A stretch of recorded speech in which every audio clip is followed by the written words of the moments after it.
G'day, Aussie Gridiron fans. Welcome to the G'day Gridiron podcast, brought to you by the Aussie Gridiron Network. We are just under a month to go until the 2026 NFL Draft. We have some very special shows lined up for you ahead of our 2026 G'day Gridiron Draft-a-Palooza show, which will be dropping around the 21st of April, so a couple of days before the draft kicks off. The next couple of weeks, we've put together some shows centered around draft picks, and we hope to provide a little bit of entertainment, maybe a bit of information, maybe a bit of learning for us as well, as we all make our own mock drafts for that Draft-a-Palooza episode. Nick and Brad are in the house with me this evening. How are you two gentlemen? Beautiful. I am on holidays. Just got done watching the national championship basketball game, so it's a great time to be alive. It ended up being a good game, at least. Yeah, it wasn't bad. I mean, it was ugly good in the sense of first half especially. It was pretty. Yeah, if you're a fan of pure basketball, don't watch it. But if you don't mind just like a defensive struggle and what have you, then yeah, it was okay. Hey, I was impressed that the Huskies got that far, Brad. Yeah. Well, I don't think it was that huge of a surprise they got that far, but it was in the sense of how they did it, coming back from 17-point down and just overcoming some things. So from that standpoint, yeah. And I was telling Nick before. And then wiping the floor with Illinois the other day as well. Yeah. Yeah. To get there. That was it. That was a joke. So no, it's, when we don't have football, we've got to entertain ourselves in other ways. So whether that's college basketball or baseball or whatever, it's sports is sports. It's the best thing in the world. I've been entertaining myself watching the start of the baseball season and all of the new umpiring rules and the new camera. The basically they can check on the strike camera and all this sort of stuff. Mm-hmm. And the way that is just speeding up baseball. And making it way more entertaining to watch, actually, because you're not reliant on this this main character syndrome person that is standing there in black with a helmet on for the entire time. All of a sudden, we can just hold them to account, make sure those strikes matter. Well, and the fact that what I'm enjoying is they got them on a pitch count, so it's faster, and then they can't go back to first base. If there's somebody on the bag on first base, they can't go back and try these pickoff moves over and over and over. It slows everything down. So no, they've definitely done a good job, in my opinion, of speeding the game up, because they knew, when I was a kid, baseball was considered America's game, and then it transitioned over to football, and then football and basketball left baseball in the dust, and baseball has been so slow to react that it's finally nice to see him doing something. It's very similar to cricket in that sense. People here diehards, they don't want to change cricket, a lot of them, but you see the T20 kind of forcing people to do that, and so it's just that's my analogy. It's a fairly good analogy. It's just speeding the game up. Yeah. It is making it a little bit more enjoyable. You still get, I think it's taken way more games to actually into the ninth innings to actually mean something as well. I noticed over the last couple of weeks. So it's been fun to watch. So different things to watch while we don't have football and while we're getting there for the draft. And just, coming up with, just looking at different things around the world. It's been awesome. Keeping our mind off dumb shit around the world is the other thing. Yeah. As I said, we've got four hopefully awesome shows ahead of us over the next 2 weeks. This evening is Hype or Hope, where we're going to go through those draft picks or those draft nominees who the prospect hype meter. We're going to pound the table for a particular prospect, and we're going to have a look at some of the safest picks or the boom or bust players, etc. Later on in the week, we'll have Team Fits and Chaos. These are the titles for these episodes, actually. And essentially that's going to be about who fits what, which player fits what team the best, where should we be looking for them to land. Next week, along with the bold prediction episode, we're going to have an entire episode, or not an entire episode, but a great portion of an episode that is going to be focused around fantasy football implications. And we're going to be joined by none other than our brother from another show, Taylor Goodall, to go through some fantasy football stuff with us as well. Can't wait. That's going to be good. It's, again, fantasy you can talk about all year round with that too, because there's so many different implications. So Tay's going to join us for a show. It's going to be awesome. Already worded him up today on what we're going to be talking about, and he is pretty excited and shot back a few other ideas at me as well. So we're going to be chatting about that, no doubt, over the next week ahead of that show, and it's going to be awesome. So, and that is, again, all ahead of our Draftapalooza episode, which you're going to get around the 21st, 22nd of April, a couple of days before the draft, which is the 24th for us here in Australia, Friday morning. Will be the first round of the 2026 NFL draft. Boys, before we jump into today's draft stuff, just a couple of things that happened in the news. It's a pretty quiet time for news, but there was a contract signing during the week. Kirk Cousins got off the free agency list, and he signed a multi-year deal, or what could be, with the Las Vegas Raiders. He's going to head to the Raiders looking like a likely week one starter, as well as obviously helping to mentor what will be, no doubt, their first round quarterback pick, their number one overall pick in Fernando Mendoza. It was first reported by none other than Ian Rappaport, and on the surface, and essentially he said it was a 5-year, $172 million deal, which is huge. But once it was actually reported by other people who dove into the contract, something Rap Sheet should have done before just punching it out, or maybe he already knew and he just tries to do it the easy way. Essentially what Cousins has done is signed a 2-year deal. He gets $10 million guaranteed for this season, and on the third day of the league year next year gets $10 million further guaranteed. The other 3 years and the rest of it is essentially to push out the remainder of his cap hit and and all that sort of stuff. So it is salary cap gymnastics. Right. The Falcons are paying a huge portion of his contract for this year, that $10 million. The Raiders are only paying like 1.3, I believe. Forgot to make sure of that. Like the league minimum. Yeah, so he's get league minimum. So you get 1.3 from the Raiders. Obviously, he gets the rest of his guaranteed money from the Falcons. Yeah, but Cousins to the Raiders. I love it personally. I think it's great. I would love to have known what they said to him, because I don't think they would have. I don't think he would have done it if they would have said, "Look, you're our backup." Yeah. I think they personally, I think they would have had to say it's going to be an open competition and we'll take best man wins, and ideally you're our starter for, whatever, the first 8 weeks, 10 weeks, it's yours to lose, basically. That's what I think they would do. Because I can't see Kirk, when I think of Sin City, I think of Kirk Cousins. It's such a weird idea.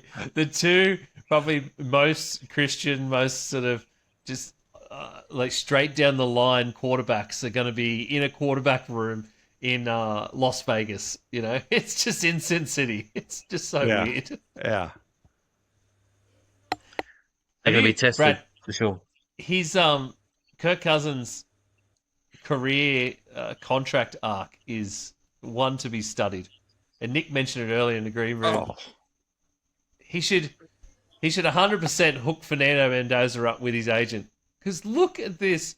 From 2016 to 2027, because it's already guaranteed, 10 years, total career earnings $340 million. Fully guaranteed. Every single contract. How did Hats 2024 off to happen? that guy. That is insane. That is absolutely insane.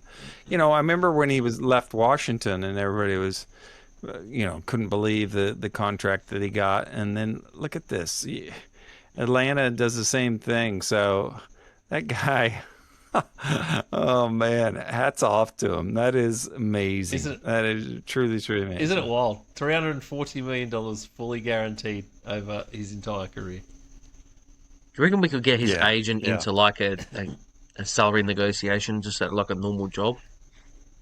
Do you reckon he'd do that sort of stuff? Surely. If Yeah, I had that, I'd be I want to. all the way to the bank, laughing all the way. I should. I wish they would make. They should make teachers free agents, and then you get paid like that. And I want that guy as my agent because I'd be pulling in 400 grand a year just as a teacher. If Chef, That they're would be just awesome. posting tweets about updates with like regular jobs. Got the Yeah, notifications on breaking. Common signs a 4-year yes, deal with. yes. Absolutely. I just had a look because I should have looked up his name earlier just to give the man some respect. Mike McCartney of Vayner Sports.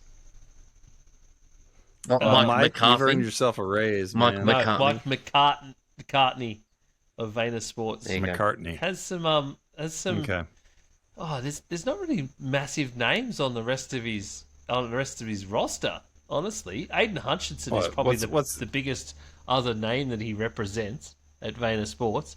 There's a couple of younger guys in there. Boye Mafe, his career arc might be a bit different.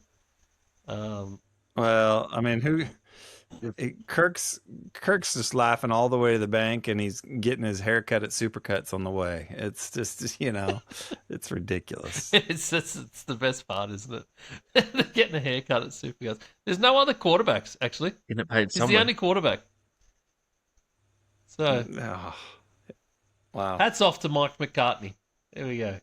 Yeah, What a but what a job. coming back to it, his fit with the Raiders, I think it's a good fit. He fits that whole Kubiak's a part of that Shanahan system, which is what he thrives in. So it's gonna be just a really really good fit. And yeah, he's got no receivers to throw to, and his line's abysmal. So Kirk, I hope you've got good health insurance because you're gonna need it. Yeah.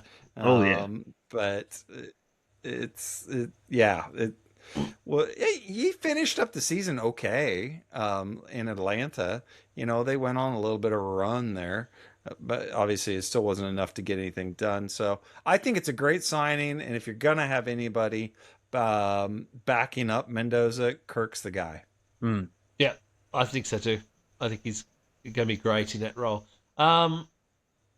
The Rams 49ers Australia game. Week 1 of the season. We now know that the season is going to kick off on a Wednesday night in the US, and Thursday night football is the Australia game, so played Friday here. 10 a.m., Nick? 10:30 10? Eastern time. 10:30. So 10:30 Eastern time in Melbourne, Australia. It's going to be fantastic.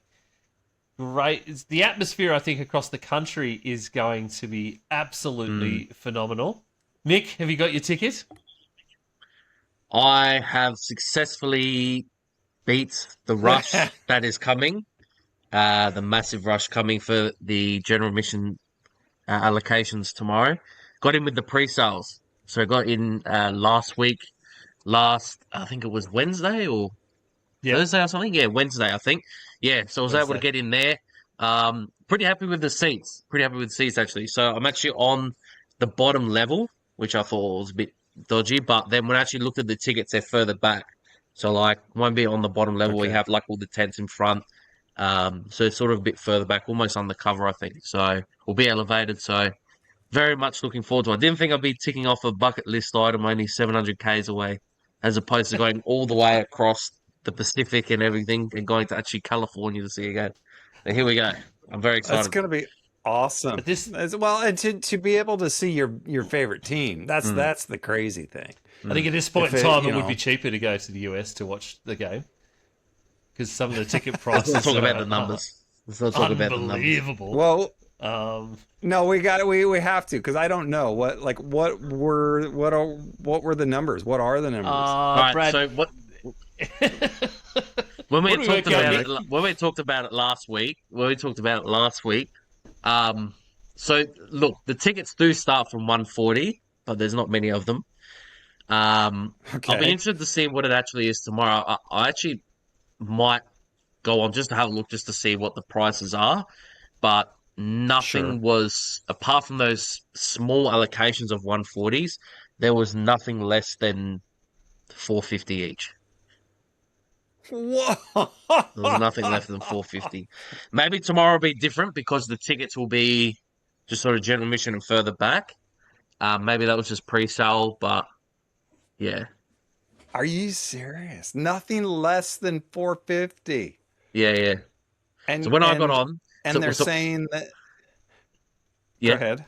No, I was gonna say when I got on initially, I got through with the pre-sale, and then my missus was on at the same time, and she's like, "Oh, we both had the same problem where it was only coming up as sort of VIP package at the start." Okay. And I'm like, why can't you get sort of like just normal seats? It was so weird how it's like bloody Mm. Ticketmaster. I don't know why they've gone through Ticketmaster. It's shocking.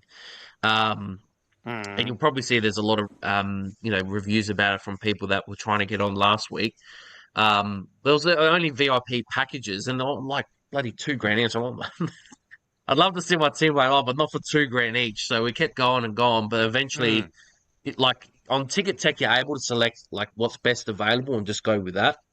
You couldn't do that with Ticketmaster. Okay. It was very strange. So it was sort of a bit of a hide and seek almost, trying to find Yeah. the seats that you want, and seats you can get. So, yeah, I'm interested to see what it actually comes out with the actual full pricing tomorrow. I'm assuming there'll be some tickets that will be a bit cheaper than the 450 as well. they've But already said there'll be some. yeah. There's the GA standing area, which is at the very top of every stand. Yeah. And they're supposed to be Jeez. 140, but they'll be very, very limited. I saw a post today from the Rams that there's corporate seats available, $1,600 a ticket.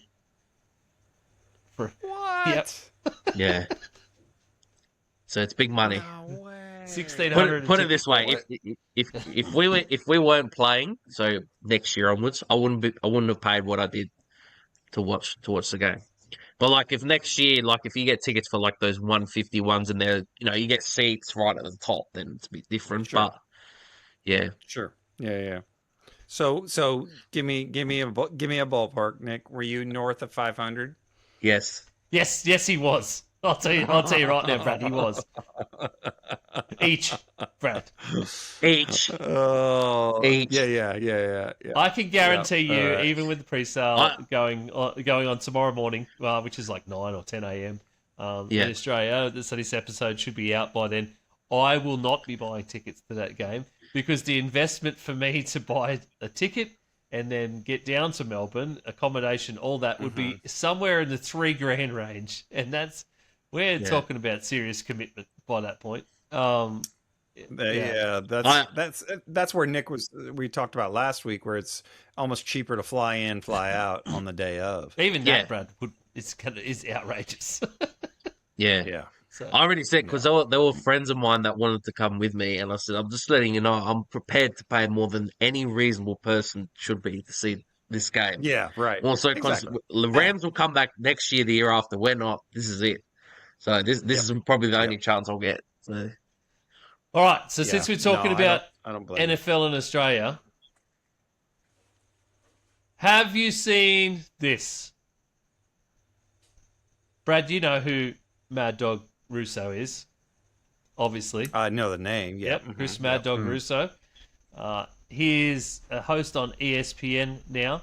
He went on a nonsensical rant about the Australian game off the back of Kyle Shanahan saying that it was pointless them coming down here. Nick, tell your coach to pull his head in.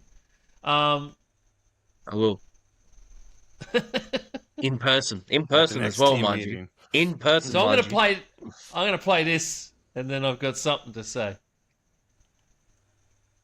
Because I love him anyway, the 49ers head coach. Did you see what he said? Niner Ram, first Friday night game of the year when I got to go to Australia. He said, this is stupid. I'm going to spend a week in Australia, fly 17 hours to play the opener, and then come back and play week 2. And it says, that's not fair to us. We got to play 2 international games this year.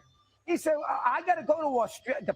I understand globalization, but this is mind-boggling. And good for Shanahan, because the NFL playing Rams and Niners around the world. You know how far it is? It's a 16-hour plane ride from L.A., San Francisco to Melbourne. It's a long way. And the game is going to be played at 10 o'clock in the morning. So it's on 8:35 at night in America, the night before. So they're going to play a game at 10:35 in the morning local time. And then they're going to fly back to America and play in week 2. Patrick McEnroe, you know him, he works for ESPN. He tells me all the time when he comes to the Australian Open, it takes him 6 days to get over jet lag. And believe me, this idea that the NFL people care about in Australia, care about football, I lived in Australia. 1980. I went to school at University of Sydney. Every Monday, Tuesday, every day of the week, I leave French's Forest. I take a little town in New South Wales. I take a little bus to the Chatswood train station, and I would take the Chatswood train station train to Sydney, over Sydney Harbour, that bridge where the Sydney Opera House is. You've all seen it. I know, of course, Kimberly's been there. And then I get ready to go to school. And every Monday, Tuesday, and Wednesday, I buy my Sydney Morning Herald newspaper. You know I love the newspapers. And as a 20-year-old, I get in that train. I couldn't find an NFL football score no matter what I did. I care about football in Australia, for crying out loud. In 1980? Yeah, exactly. Chargers, I couldn't find the score. Nowhere. There was no scores anywhere. I found baseball scores. I found hockey. They could care less about the National Football League. 40 years ago? Well, but, I'm not that old. Anyway, to make a long story short, Shanahan now has to go 6. First, I want to know, when did the Fonz start, recording for ESPN? Because that guy is Henry Winkler reincarnated. Come on. Let's get this straight, Mad Dog. 40 years ago. You are that old. It is 40 years ago. 1980. I was born in 1980. 4 days into 1980 to be absolutely blunt. So I am 46 years old. That's how old you are. And you're basing whether Australian people like the NFL of a newspaper in 1980, when the only access to the NFL in the country back then in 1980 was a repeat of 3 weeks earlier on SBS at 12:30 in the morning, and it wasn't even a complete game. Have you not heard of the internet? This is 2026. We can get 6 games a week free to air, or we can just pay a couple of $100 and get every single game, repeats, 40-minute highlight packages, the whole kit and caboodle. We can jump on X, we can jump on Instagram. Oh my God, people in Australia don't like NFL. Tell that to the 87,000 people that lined up for the AMX pre-sale to that Melbourne Australia game. 87,000 people were in line for what is about probably 10,000 tickets. And then there was 92,000 people in the Melbourne City Cricket Club members pre-sale. Are we serious? This game goes on sale at 9 a.m. on the 8th. And that thing is going to sell out in minutes. And you're going to tell me that Australian people don't like the NFL. Jesus, Mad Dog. Get off the TV. And how many people are there on waiting lists? Like, there's at least 200,000 people. So 200,000 people were on the Rams members waiting list. So that would sell out the stadium twice over. Like, they are literally playing it at the biggest stadium in the country because, and even if it's bad on television and everything, because of how many people would want to go. And they've got it right. Like, if they had it in Sydney, it'd be an even bigger issue because there's less seats. But you have to do it at the biggest stadium. But I will say this on the Cole Shanahan defense. I can understand why he's a little bit upset. I don't know if you would, Brad, you wouldn't have seen it. I don't know if you would have seen it, Ian, but does anyone know as to why we actually got selected to come over? You know, big rival in the division, everything. If you haven't seen the reasoning, it's there is some talk about why, Nick. Yes. I'm pretty sure they're for that game. What? For a fact they did. Yeah. Because so bothersome. Yeah, So when hopefully the league will do right and let us play the Rams in Mexico, since we got to go out of the country twice, and they requested us. I'm requesting them in Mexico. Oh, Not that gives us an advantage. It's just fair to make them go out of the country. That would be great to have the I two like it. games between the Rams and the 49ers. Either Spite. play I it like it. I mean, it's, I knew he might go this way when he brought it up. I knew it. I knew it. So it's right for the right moment. Sorry. So I have brought this up a little bit. So you think the Rams have lobbied because they're sick of seeing the 49ers dominate the crowd at SoFi, and I get that. Yeah. Like, that would suck to Yeah. have to do silent cadence and to have our home game at their stadium. Yeah. So I get their ambitions, but sure. they were rewarded that. So I'm just hoping we can get our request too. I'd love them to come to Mexico. and guess what? Guess what? We are 100% making the MCG SoFi South as well. So they're not escaping it. Me, Mandrop, we're all going to be there, and I'll guarantee there'll be more of us at the MCG than the Rams there as well. I wish Isaac was on it. No, they won't, because there's so many. The Rams will are be. giving out so many memberships and jerseys, mate. There ain't going to be more. Plus, it's just. I love it. But anyway, We're coming in I waves. don't believe a word Kyle Shanahan says anymore. I love Not it. a word. No, The I fact that would he believe is game plan. I'm believing it. That's awesome. Not a word. Anyway, That's good. That's good. Well, hey, you know what? Football is the winner here. It is. Football is going to be played, and it's going to be great for the country. Yep. And Mad Dog can get off the TV and let those of us who have an idea at some point in the last century actually be on TV instead. How about that, Matt Dog has jumped the shark. That's for sure. All right, let's get on with some draft talk. Let's get on to the hype or hope for this episode. And we're going to kick it off with the prospect hype meter. I've asked the boys to have a look at some of the more hyped players coming into the draft. Who's there? Is it hype or is it reality? And we'll just have a quick look at a couple of players and see what we think. Maybe, what do you reckon? Score them 1 to 10 on hype versus reality. Let's do that. Easy. Brad, I can do that. I've had a rant. I need to calm down. Do you want to kick us off? Who's the first player you want to introduce for hype versus reality? The guy that I would probably say is has just had an incredible arc this season in terms of hype and reality is Ty Simpson, quarterback for Alabama. So that guy, good arm, good talent. He's got functional mobility. And he, at the beginning of the year, he had some really quality plays. The challenge is he's got 15 starts. And as the season wore on, the wheels started falling off, and basically, he went from this hype of okay, NFL quarterback going to be for sure first round pick to now no, I think he's going to he'd be a day two.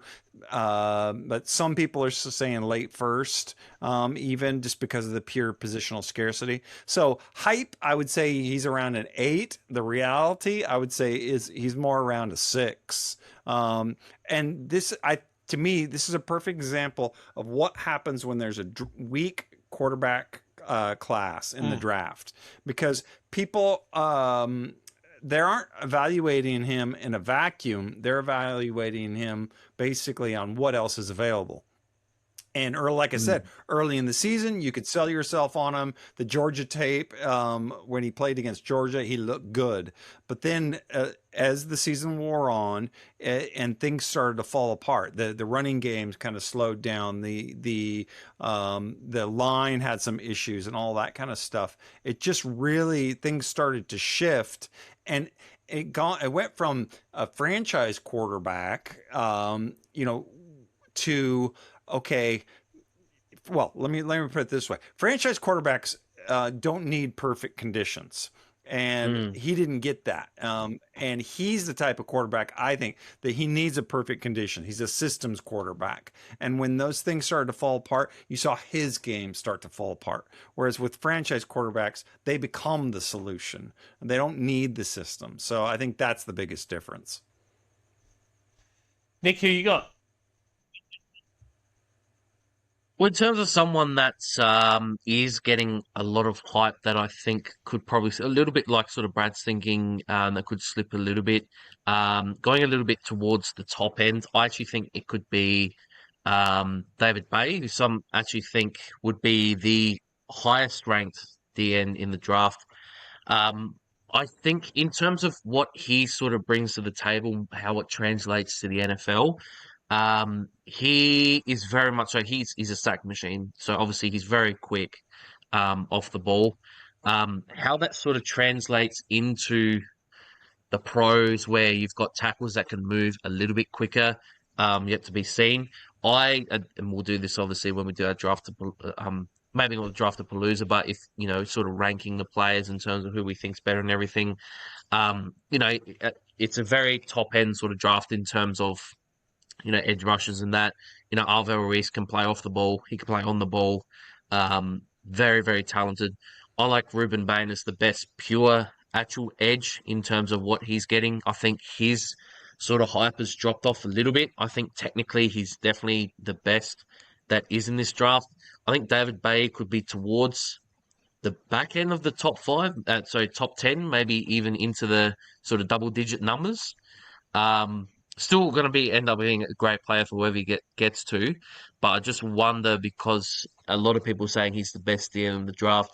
He's one of, I wouldn't say he is the best, but I think he'd probably drop off. So in terms of hype, well, I think he'd pretty much be getting a 9 or a 10, and I reckon he'd probably be sitting at about a 7. I reckon it's probably about fair.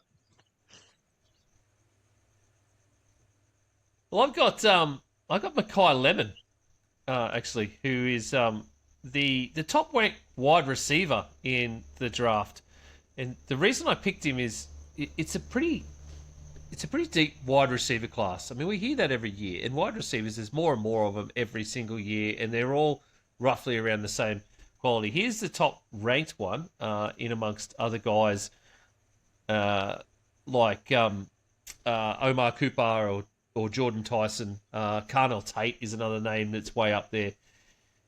But the reason I picked him is because wide receivers are deep. There's a lot of other positions that teams need in the first round of the draft. Yet we seem to be this week getting a lot of overhypeness and teams or mock drafters picking for teams way higher. This week I even saw one from ESPN where they drafted him to the Browns at number 6, which seems like a huge overreach for such a deep wide receiver class. You could get most of these guys, quality guys, in the second or third rounds and not have to waste your first round pick on a wide receiver, unless that is the only thing you possibly need, which it can't be because you're building a franchise. So in terms of hype versus reality, I would in reality I'd put him somewhere around a 3 or a 4, but for hype right now, mate, he's set us like an 8, a solid 8. And if you believe ESPN, he's more like a 9.5. Yeah. Well, and see, this is the thing. I think ESPN is a part of the machine. So the hype is getting manufactured by ESPN because the draft, and they want the ratings. The reality is, I don't think, from everything I've heard, the real draft guys are, it's not that good of a draft. So you've got your top 10 guys that they're kind of building a lot of hype around, but everybody else is not as good. It's a steady draft, but it doesn't have the high highs Yeah. like a lot of the other drafts. So they're manufacturing a lot of hype. Yeah, and in terms of Lemon himself, Daniel Jeremiah, who's probably one of the most respected draft analysts in the entire scheme, and yes, he is part of the machine. He works for the NFL, who is now part of ESPN. He has Mackay Lemon as his 12th ranked player in the whole draft. Now, of course, that doesn't mean he's going to get picked 12th overall. It just means he is Yeah. at number 12 out of his top 50. So that says that he's a very good player, he's a very good prospect, but when you look at the needs for teams, it's not that. Brad, have you got another one for us? Yeah, you know how I love my quarterbacks. So the other guy I would say would be Garrett Nussmeier, quarterback for LSU. So again, he's got all the intangibles: quick release, good touch, anticipation, all that. He's got average arm strength. But the conversation that we were having in October about Nussmeier and the conversation that people are having now are two different things. But the hype is still there. Again, I go back to positional scarcity. So the hype around him is a little less than Simpson. I would say it's around a 7, but his floor is also lower. I'd say the reality around him is a 5. So again, he had a core injury, so you don't know, well, was it the injury that kind of let him down? Was it the system, or is it just who he is? And so that's where you get into scouting. What's going to be scary is that somebody's going to talk themselves into it and say, okay, this guy is a quarterback and you're drafting for projection. But those are the kind of bets and picks that I feel like that kill people. Because for every 4th round Dak Prescott, there's a million other examples of quarterbacks who just get drafted higher as 2nd and 3rd round, who don't even really become serviceable backups. Yeah, certainly is. Do you expect him sort of more of a 4th round, Brad, then? Yeah, to me, yeah, he's I would say he's more of a day 2-er. But even then, you're talking yourself into a project, and is that really what you want to do? Sure. Nick, you got another player? I do. I'm going down the same line that you did, in terms of positional wise. Going for another receiver, out of Texas A&M is Casey Concepcion, I think his name is. Yes, Concepcion. Concepcion, there you go. So I think because, as you had mentioned, it tails into a lot of reasons you had said before about these receivers that are sort of getting pushed up the draft, for some reason. I think he's definitely one of those guys. Very quick player. Can play pretty much in the slot. He can play a bit out wide. But he is a guy that is. We were sort of linked with him before we had the news about Mike Evans, and the comparisons were a little bit more of like a sort of lighter version of Deebo Samuel.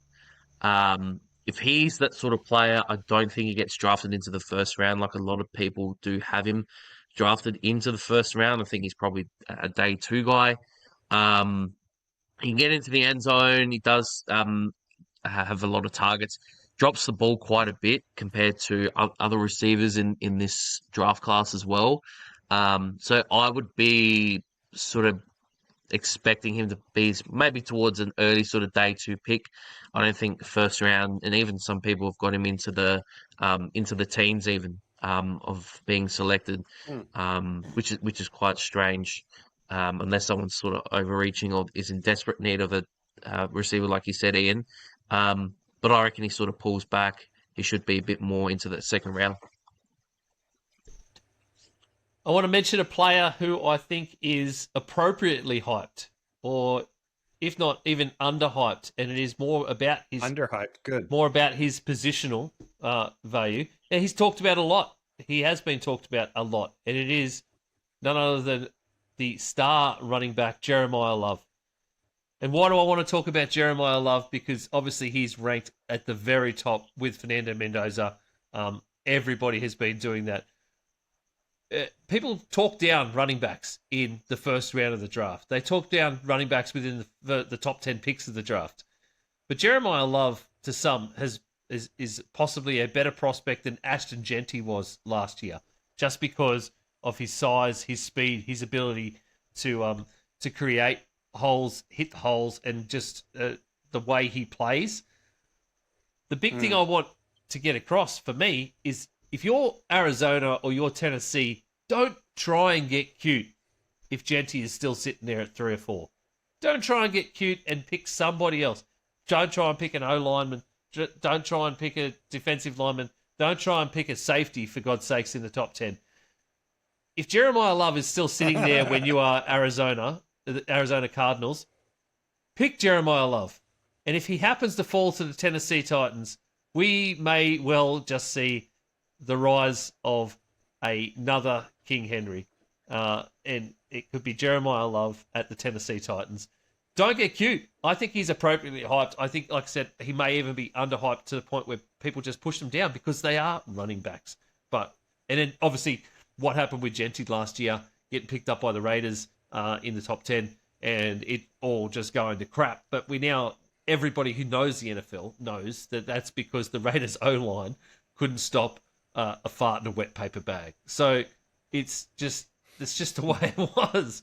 And that's not how it's going to be this year if they actually manage to build an O-line that can actually protect Fernando Mendoza, but also open up the correct passages and holes for Ashton Genty to move through. So Jeremiah Love, his hype is probably a 9 or a 10 easily.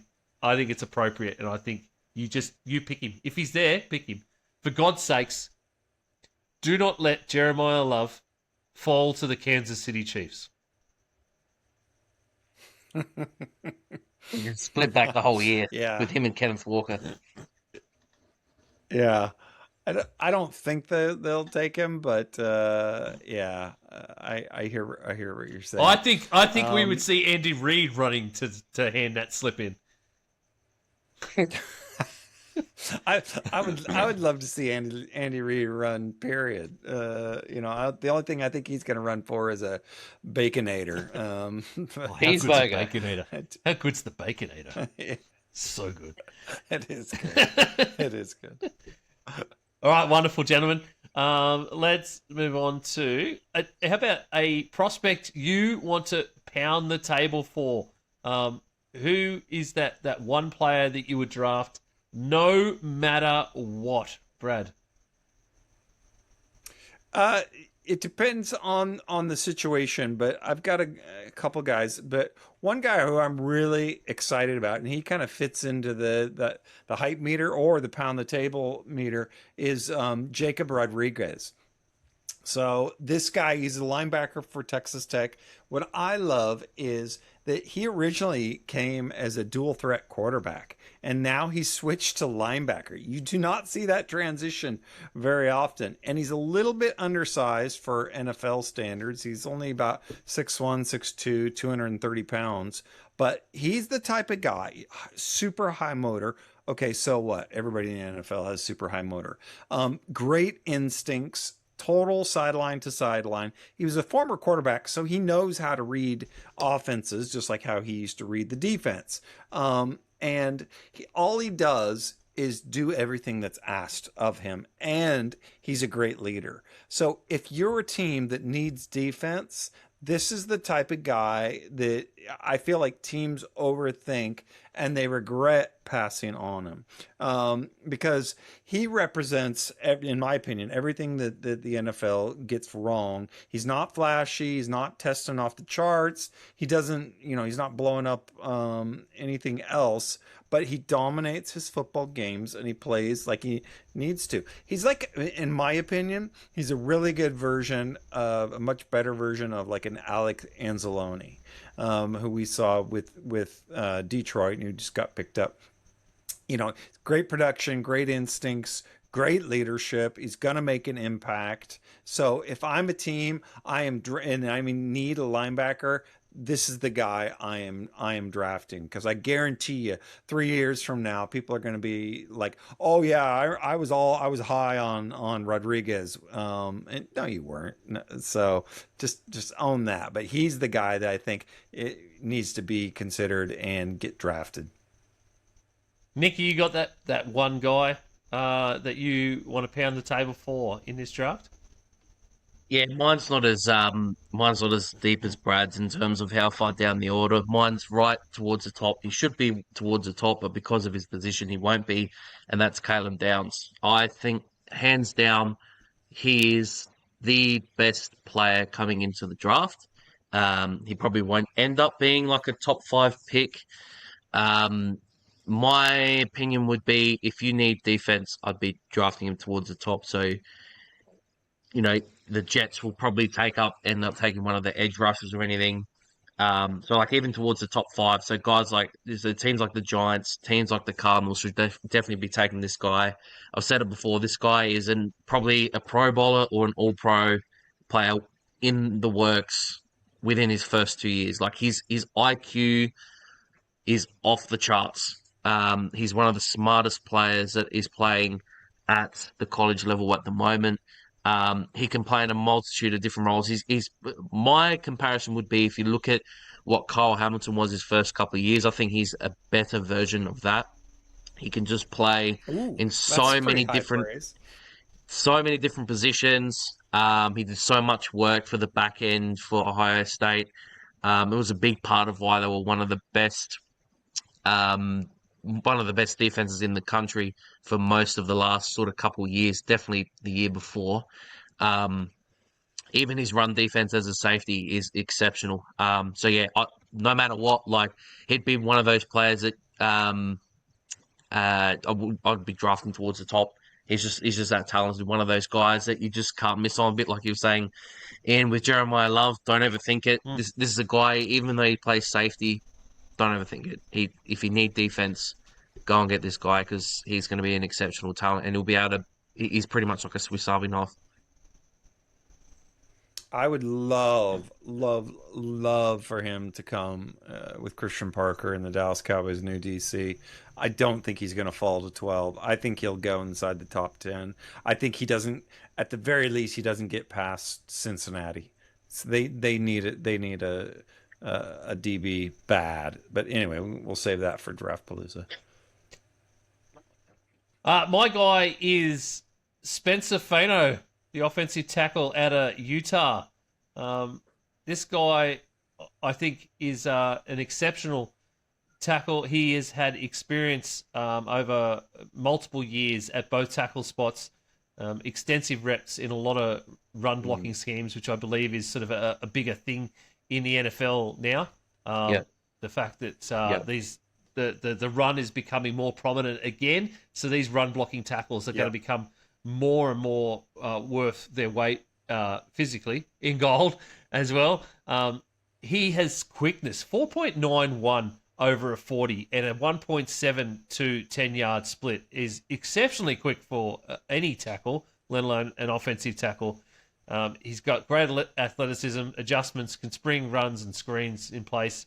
And yeah, we've seen in some of the highlights, he mirrors the rush with some pretty quick foot quickness even. And yeah, he just gets around, or sort of pushes those edge rushers around and gets to them as quick as they can get to the line. So my guy, Spencer Fano, is the guy that I am pounding the table for. I like it. Can I throw in one more guy You that I would pound the absolutely table can, for Brad. I'm not quickly? going to say no to you. And I don't think it's any great surprise, but Sonny Styles, that guy, and we've talked about him before here. I think you guys initially brought him up like a month ago or so. But every draft has that one guy where you look at him where he always gets pumped in the hype meter, and his hype is 9, but but the reality is 9 as well. I don't feel like there's that much discrepancy with them. He's big, he's fast, he can cover, he can tackle, he knows the game. He's going to make your defense better from day one. I'm not going to say he's Micah Parsons. I would never do that, but he's going to have an immediate impact like how Parsons did. So he's the guy that I would pound the table for. Excellent. Right. Last bit for this evening, boys. A couple of just fun, I guess, sort of awards. Some rookie superlatives, guys. Safest picks. Brad, is there any sort of super safe picks you'll find? A team that can pick up someone who is going to just bring production straight away? I've got a couple that I've sort of compiled from some of these guys. So if you don't have any, I could just read out a few. But I was going to say the safest picks are the ones that I've already said. In terms of, I feel like Rodriguez is going to be the safest pick. And then Sonny Styles. So if you need defense, just go after one of these two guys, and you're going to get production. You're going to get right away, day one, and you're going to get leadership day one. So go after those two. I think to me, the top guards and tackles are going to be the safest ones. Some of these guys are going to be good starters for teams that are very, very needy. Some of those ones at the top, especially, are very needy for those positions. Francis, I'm going to try and get this right, Mayo Goa, and then Spencer Fano, as I talked about just before. I think they would be two of the safest picks in the draft, because one of them is going to go to the Giants, probably Francis Mayo Goa, and he will probably be a starting guard for them. And then someone's going to pick up Spencer Fano, and he's going to be, he'll slot in on that offensive line easily. Nick, someone with the highest ceiling. Who's the player with the highest ceiling? Player with the highest ceiling. Yeah, for you. In terms of lineman or in general? Just in general. Who's the in general? Who's got that big ceiling? Who's going to achieve those heights easily? Okay. The highest ceiling. Okay, so the highest ceiling in terms of potential, I think, would be Arvo Reese, because he's coming into the draft a little bit like sort of Micah Parsons did, where originally he's coming in as an off-ball linebacker, but obviously Micah Parsons got turned into an on-ball linebacker. I think he's very much capable of doing both. He is one of those players that if you put him in the right system, he's going to be phenomenal. So his ceiling is probably the highest out of anyone in this draft, because he could be a defensive player of the year, from an edge rusher spot, or he could be a phenomenal off-ball linebacker. If you get him into a good situation with like a good defensive coach, like if he somehow falls to 4, you get Robert Saleh, you get that sort of coaching into him. Maybe that could be a good situation for him if he does fall to a pick 4. But yeah, I think he'd definitely have the highest ceiling. Brad, the other end of the spectrum, boom or bust? Who are those? You got a player or a couple of players that are probably boom or bust potential? The one that I have heard a lot about, and Nick may or may not have heard of them just because I've heard the 49ers are interested in him, is, I don't even know how to pronounce his first name, but Bernard. He's the Nigerian freak, basically. He's like 6'6", 300 pounds plus. And he's from a small country or small village in Nigeria. And apparently he just, let's see what I'm looking at his stats. He ran a 4.6 40. 4.6 40 at 6'6", 300 plus pounds. Wow. He has a 39-inch vertical jump. He did 10 feet, 10 inches in the broad jump. I don't know what that is in metric. Sorry. And he did 31 reps with the bench press at, 225. So it's his metrics are unreal. But you gotta with him, with somebody like him, you're drafting on traits, not tape.